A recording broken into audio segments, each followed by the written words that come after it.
बिस्मिल्लाहिर्रहमानिर्रहीम। अस्सलाम वालेकुम। आखिरत में अल्लाह की मार्फत। सबसे पहले अगर आपने मेरा चैनल सब्सक्राइब नहीं किया तो प्लीज़ चैनल सब्सक्राइब करें ताकि हर आने वाली नई स्टोरी आप तक पहुंच सके। आखिरत में अल्लाह की मार्फत ही काम आएगी। मौलाना रूमी ने सुल्तान महमूद गज़नवी का एक अजीब वाक़या लिखा है जो बड़ा हैरत खेज़ व सबक आमोज़ है। वो ये कि सुल्तान महमूद गज़नवी के ज़माने में चोरों का कुछ ज़ोर हो गया था और बादशाह इसकी वजह से परेशान हुआ और चोरों को पकड़ने के लिए एक अजीब तदबीर निकाली कि शाही लिबास उतार कर चोरों का सफटा पुराना लिबास पहन लिया और शहर में गश्त करने लगा। एक जगह पर देखा कि बहुत से चोर इकट्ठे बैठे हुए आपस में बातें कर रहे हैं। बादशाह भी इनमें बैठ गया। चोरों ने पूछा कि तुम कौन हो? बादशाह ने कहा, मैं भी तुम जैसा हूँ। चोरों ने समझा कि ये भी कोई चोर है। उन्होंने कहा कि तुम अपना कोई हुनर बताओ। अगर तुम्हारे अंदर कोई हुनर होगा तो तुमको अपने साथ शरीक कर लेंगे, वरना नहीं। बादशाह ने कहा, पहले आप लोग अपना अपना हुनर बताओ, फिर मैं अपना हुनर बताऊंगा। एक चोर ने कहा, मैं ऊंची से ऊंची दीवार फांद कर मकान में दाखिल हो जाता हूँ, अगरचे बादशाह का किला ही क्यों ना हो। दूसरे ने कहा कि मेरी नाक की ये खासियत है कि वो किसी जगह की मट्टी सूंघ कर बता देता हूँ कि यहाँ ख़जाना है या नहीं। तीसरे चोर ने कहा कि मेरे बाजू में इतनी ताकत है कि मैं घर में घुसने के लिए इसमें सुराख कर सकता हूँ। चौथे ने कहा कि मैं क्या हुआ हूँ कि कितना पीएचडी माहिर हिसाब हूँ ही बड़ा ख़जाना क्यों ना हो, चंद लम्हों में हिसाब लगाकर तकसीम कर देता हूँ। पाँचों में चोर ने कहा कि मेरे कानों में ऐसी खासियत है कि मैं कुत्ते की आवाज़ सुनकर बता देता हूँ कि कुत्ता क्या कह रहा है। छठे चोर ने कहा, मेरी आँख में यह खासियत है कि जिस चीज़ को रात में देख लेता हूँ दिन में उसको पहचान लेता हूँ।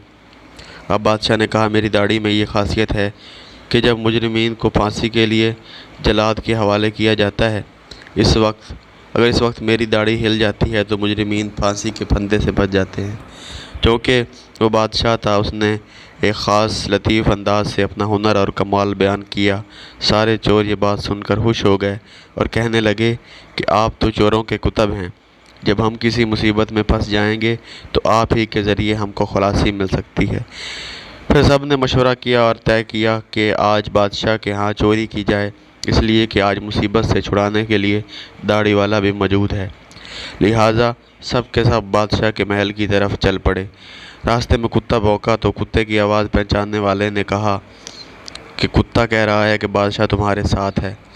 लेकिन चोर फिर भी चोरी के इरादे से बाज ना आए और बादशाह के यहाँ चोरी कर डाली और ख़जाना लूट लिया और जंगल की तरफ आए और वहाँ बैठकर माहिर हिसाब ने हिसाब लगाकर चंद मिनटों में सबको तकसीम कर दिया। बादशाह ने कहा, सब लोग अपना पता लिखवा दो ताकि आइंदा चोरी करना होगी तो हम सब लोग आसानी से जमा हो सकेंगे। सबका पता नोट कर लिया गया और सब ने अपना अपना रास्ता लिया। अगले दिन बादशाह ने अदालत लगवाई और पुलिस को हुक्म दिया कि सबको पकड़ कर लाओ। जब सब चोर हथकड़ियाँ डालकर हाजिर किए गए, बादशाह ने सबको फांसी का हुक्म दे दिया और कहा कि इस मुकदमा में किसी गवाह की ज़रूरत नहीं, क्योंकि सुल्तान खुद वहाँ मौजूद था। यहाँ एक बात ज़मनन अर्ज़ करता हूँ कि इसी तरह क़यामत के दिन अल्लाह को किसी गवाह की ज़रूरत नहीं होगी, इसलिए कि तुम जहाँ भी हो वो तुम्हारे साथ है। अगर तुम दो हो तो तीसरा खुदा है, चार हो तो पांचवा खुदा है। जब तुम बदकारियाँ करते हो तो अल्लाह सब देखता है। अल्लाह को किसी गवाह की ज़रूरत नहीं। इसके बावजूद क़यामत के दिन बंदों पर तमाम हुज्जत करने के लिए हाथों पैरों की, फरिश्तों की और सहीफ़ा अमालों की गवाही होगी। अलगर्ज़ जब 6 के 6 चोर फांसी के तख्ते पर खड़े हो गए तो वो चोर जो आँखों की खासियत वाला था, उसने बादशाह को पहचान लिया कि ये वही शख्स है जो रात हमारे साथ था। वो तख्ता दार से चला गया कि हजूर कुछ देर के लिए अमान दी जाए और आपसे तन्हाई का मौका दिया जाए। बादशाह ने कहा, ठीक है, थोड़ी देर के लिए फांसी को मौकूफ़ कर दो और उसको मेरे पास भेज दो। उसने हाजिर होकर अर्ज़ किया कि हर यके खासियत खुदरा नमूद, हर एक ने अपनी खासियत बता दी, हर एक ने अपना हुनर बता दिया। हमारे वो हुनर जिन पर हमको नाज था, उन्होंने हमारी बदबख्ती को और बढ़ाया और आज हम तख्तादार पर हैं। ऐ बादशाह, मैंने आपको पहचान लिया है कि आपने वादा फरमाया था जब मुजरमों को तख्तादार पर चढ़ाया जाता है, अगर इस वक्त आपकी दाढ़ी हिल जाती है तो मुजरिमीन फांसी से نجات پا جاتے ہیں۔ لہٰذا آپ اپنا ہنر ظاہر فرمائیں تاکہ ہماری جان خلاصی پائے۔ سلطان محمود نے کہا تمہارے ہنروں نے تو تمہیں مبتلا قبر کر دیا، لیکن یہ شخص جو سلطان کا عارف ہے، اس کی چشم سلطان شناس کے طفیل میں تم سب کو رہا کیا جاتا ہے۔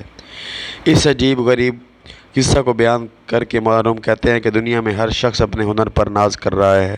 بڑے بڑے اہل ہنر اپنی بدمستیوں میں مست اور خدا سے غافل ہیں، لیکن کل قیامت کے دن ان کے یہ ہنر کچھ کام نہ آئیں گے، بلکہ یہی دینوی ہنر ان کو مبتلا قبر و عذاب کر دیں گے۔ اور اس کے برخلاف جن لوگوں نے دنیا کے لیے کے اندھیرے میں اپنے حقیقی بادشاہ اللہ عز و جل کو پہچان لیا اور اللہ کی معرفت اپنے دلوں میں پیدا کر لی، قیامت کے دن یہ خود بھی نجات پائیں گے اور ان کی سفارش گناہگاروں کے حق میں قبول کی جائے گی۔ یاد رکھو کہ جس نے دنیا کے اندھیرے میں اللہ کو پہچاننے کا ہنر سیکھ لیا تو پھر دوسرے ہنر سیکھنا کچھ ور نہیں، کیونکہ پھر کوئی بھی ہنر آپ کو اللہ سے غافل نہیں کرا سکتا۔ ڈاکٹر انجینئر بننا منع نہیں ہے، بشرط یہ کہ آپ اللہ سے غافل نہ ہوں۔ اس حکایت سے معلوم ہوا کہ چشم شناس ہی کام آئی، باقی ہنر تختہ دار پر لے گئے۔ اس طریقہ پر وہ تمام کاروبار جو اللہ سے غافل ہو کر کیے جاتے ہیں، وہ آخرکار انسان کو تباہی و بربادی میں ڈال دیتے ہیں۔ لیکن جب کوئی شخص اللہ کی معرفت کا نور حاصل کر لیتا ہے اور وہ اللہ سے غافل ہونے کی بجائے اللہ کا عاقل بن جاتا ہے، تو وہ شخص خود بھی نجات پاتا ہے، دوسروں کو بھی نجات دلانے کا ذریعہ بن جاتا ہے۔ اس لیے سب سے بڑی چیز اللہ کی معرفت ہے۔ تو سٹوری اچھی لگی ہو تو پلیز لائک کیجئے، اچھے سے کمنٹس کیجئے، اور مزید سٹوری سننے کے لیے پلیز چینل سبسکرائب کریں۔ انشاءاللہ اگلی اور نئی سٹوری کے ساتھ دوبارہ آپ کی خدمت میں حاضر ہوں گے۔ اجازت دیجیے، اللہ حافظ، اللہ نگہبان۔